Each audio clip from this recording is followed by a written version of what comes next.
అందరికీ నమస్కారం. Welcome to Telugu bulletin. సమంతకు కొండా సురేఖ క్షమాపణలు చెప్పారు. కేటీఆర్ పై విమర్శలు చేసే క్రమంలో టాలీవుడ్ ఇండస్ట్రీపై అలాగే నటి సమంత వ్యక్తిగత విషయాల గురించి సంచలన ఆరోపణలు చేశారు కొండా సురేఖ. దాంతో ఒక్కసారిగా టాలీవుడ్ ఆమెపై మండిపడింది. సినిమా ఇండస్ట్రీని, సినిమా వాళ్ళ వ్యక్తిగత జీవితాలను రాజకీయాల్లోకి లాగొద్దని ఫైర్ అవుతున్నారు.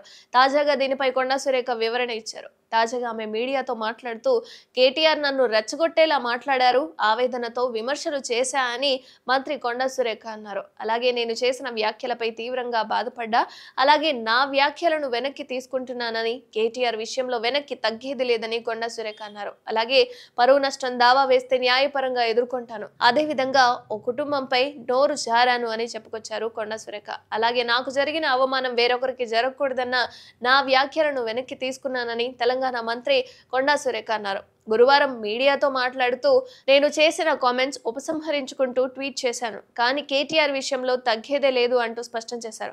కాగా నాగ చైతన్య సమంత కేటీఆర్ వల్లే విడాకులు తీసుకున్నారని కొండా సురేఖ సంచలన ఆరోపణలు చేసిన విషయం మనందరికీ తెలిసిందే. అది కూడా చాలా హాట్ టాపిక్ గా మారిపోయింది.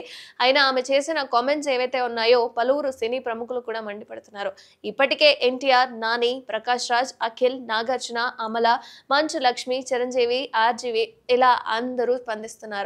సో మనం మాట్లాడే మాటలు ఎక్కడైనా ఎప్పుడైనా సరే సమయానుసారంగా మనం స్పందించడం అనేది చాలా మంచి విషయం.